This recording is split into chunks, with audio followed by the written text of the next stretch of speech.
பிரியமானவர்களே, உங்கள் அனைவருக்கும் என் அன்பார்ந்த வணக்கம். கிறிஸ்துவின் நாமத்தினாலே எப்படி இருக்கிறீங்க? நல்லா இருக்கிறீங்களா? கர்த்தர் இந்நாளிலே மகிமையோடு வல்லமையோடு நம்மளை நடத்திட அவருடைய பாதப்படியிலே அமர்ந்து அவருடைய கிருபையை நாம் பெற்றுக்கொள்ள ஆயத்தப்படுவோம். இயேசுப்பா, இந்த நாளையும் கூட எங்களுக்கு ஆயுசு நாட்களாய் கூட்டி கொடுத்திருக்கிறீரே. உம்முடைய பரிசுத்த நாமத்துக்கு கொடான கொடி ஸ்தோத்திரம். நாளுக்கேற்ற நிம்மதியும் சமாதானத்தையும் சந்தோஷத்தையும் நீர் எனக்கும் என்னுடைய குடும்பத்துக்கும் கொடுத்து எங்களை ஆசீர்வதித்தருளும் ஆண்டவரே என்று அவருடைய நிழல் அண்டையிலே வந்து நிற்க ஆயத்தப்படுவோம். கர்த்தரையின் செட்டைகளின் நிழலிலே மூடப்பட்டவர்களுக்கு எந்த தீங்கும் அணுகாதபடி தேவதூதர்கள் அவர்களை சுற்றிலும் காவலாளியாயிருந்து அவர்களை பாதுகாத்து ரட்சிக்கக்கூடிய தேவனாக இயேசு கிறிஸ்து நம் வாழ்விலே கடந்து வருவார்.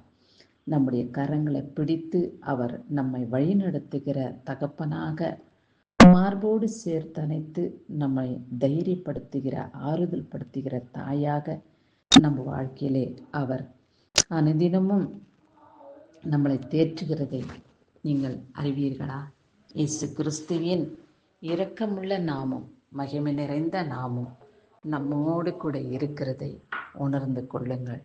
இயேசுவின் கிருபையினாலே, இயேசப்பாவின் கருணையினாலே நான் இவைகள் எல்லாம் பெற்றுக்கொண்டேன் என்று அவருக்கு நன்றி செலுத்தக்கூடியவர்களாக நாம் நிலைத்திருப்போம். சரி, கர்த்தரை இந்நாளிலே நமக்கு என்ன வார்த்தை கொடுத்திருக்கிறார் என்று பார்ப்போம்.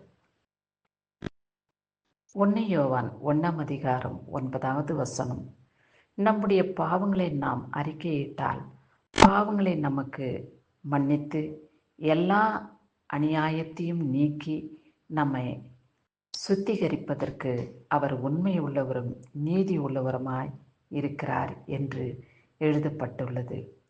நாம் தெரிஞ்சோ தெரியாமலேயோ அறிந்தோ அறியாமலேயோ பாவம் செய்கிறோம். இது கர்த்தருக்கு பிரியமில்லாத செயல்கள் என்று நாம் உணர்கிறதில்லை, அறிந்து கொள்கிறதும் இல்லை. நாம் மனம் போன போக்கிலே நம் இஷ்டப்படி நாம் செய்கிற ஒவ்வொரு செயலும் தேவனுடைய இருதயத்தை வேதனைப்படுத்துகிறதாக காணப்படும். நாம் பேசுகிற வார்த்தையும் கூட கவனமாய் பேச வேண்டும். இயேசப்பா நாம் பேசுகிற ஒவ்வொரு வார்த்தையும் கவனிக்கிறவராக இருக்கிறார்.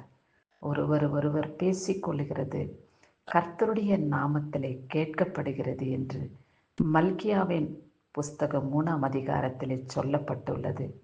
ஆமாண்டவரே, நாங்கள் பேசிக்கொள்கிறதை நீர் கவனிக்கிறபடியினாலே எங்களுடைய வார்த்தைகள் பார்வையிலே பயபக்திக்குரிய வார்த்தைகளாக காணப்பட வேண்டும். நான் உமக்கு பிரியமில்லாத காரியங்களை செய்தபடியினாலே என் பாவத்தை மன்னியும். உமக்கு சித்தமில்லாத வார்த்தைகளை படியாலே என்னுடைய பாவத்தை நீர் தயவாய் மன்னித்தருளும். பிறருடைய இருதயத்தை துக்கப்படுத்தும்படி வேதனைப்படுத்தும்படி பேசியிருக்கலாம். செயல்பாடுகளும் நம் செயல்கள் மற்றவர்களுடைய இருதயத்தை சஞ்சலப்படுத்தும்படியான செயல்பாடுகளை நாம் செய்திருக்கலாம். ஒருவேளை அக்காரியங்களை நிறைத்து ஒவ்வொரு நிமிஷமும் துக்கிக்கிற மனிதர்களும் உண்டல்லவா? அது நமக்கு தெரியாது.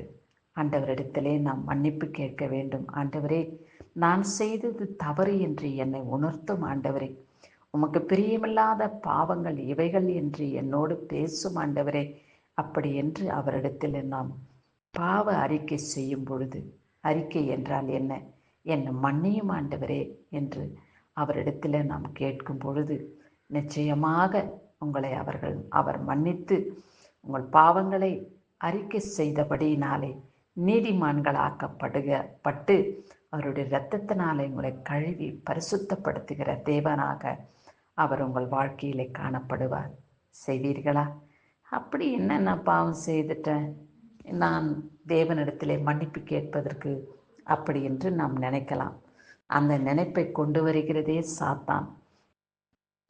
சாத்தானே, என்னை விட்டு அகன்று போ, மேட்டிமையான குணத்தை கொடுத்து என் தேவனுக்கும் எனக்கும் உள்ள உறவை முறியடிக்காதே அப்படி என்று சாத்தானை அதட்டிட்டு கர்த்தரிடத்தில் ஒப்புரவாகுங்கள்.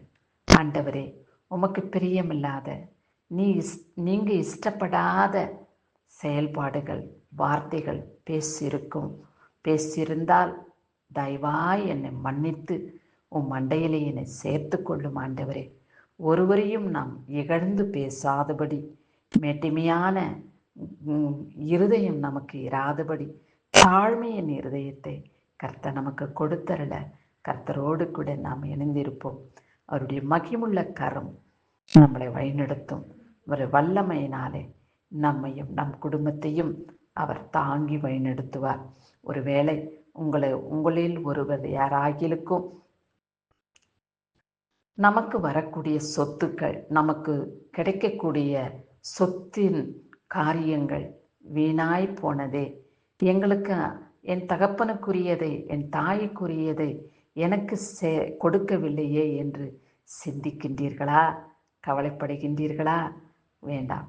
கர்த்தரிடத்தில் உங்கள் வார்த்தைகளை சொல்லிவிடுங்கள். ஆண்டவரே, என்னிடத்தை எனக்கு கொடுக்க வேண்டிய சுதந்திரத்தை என் உறவினர்கள் கொடுக்காமல் தடை செய்து இருக்கிறது நீர் அறிவீர். நீங்களும் சும்மா இருப்பீர்கள். உங்களுக்காக நான் யுத்தம் பண்ணுவேன் என்று சொன்னவரே, நீர் எனக்காக என்னுடைய உறவினர்கள் இடத்துல யுத்தம் பண்ணுங்கப்பா. அவர்கள் வந்து எங்களுக்கு சேர வேண்டிய சொத்துக்களை சுதந்திரத்தை கொடுத்தரல. அவர்களோடு கூட நீங்கள் பேசுங்க ஆண்டவரே. அப்படி என்று ஏசப்பா கிட்ட நீங்கள் உங்கள் விண்ணப்பத்தை சொல்லுங்க. கர்த்தர் கேட்பார். கர்த்தர் சிறுமைப்பட்டவர்களுக்கு அவர் அடைக்கலமானவராய் இருக்கிறார். ஒருபொழுதும் உங்களை கைவிட மாட்டார். உங்கள் தேவைகள் எல்லாம் அவர் பூர்த்தி செய்து உங்களை சந்தோஷப்படுத்துவார். சரி, இந்த நாளிலே பிறந்த நாளையும் திருமண நாளையும் காண்கின்றவர்களை கர்த்தர் ஆசீர்வதித்து காத்துக்கொள்வாராக. நீடித்த நாட்களாக கர்த்தர் பிறந்த நாளையும் திருமண நாளையும் கண்டு சந்தோஷம் அடையக்கூடிய பாக்கியத்தை உங்களுக்கு கொடுத்து உங்களை மகிமைப்படுத்தி உங்களையும் உங்கள் வீட்டையும் கர்த்தர் ஆசீர்வாதமாய் வைத்து காத்துக்கொள்வாராக. எல்லாம் துதிகன மகிமை கிறிஸ்துவுக்கே செலுத்துவோம். இயேசுவின் நாமத்தினாலே ஜெபம் கேளும் பிதாவே. ஆமென், ஆமென்.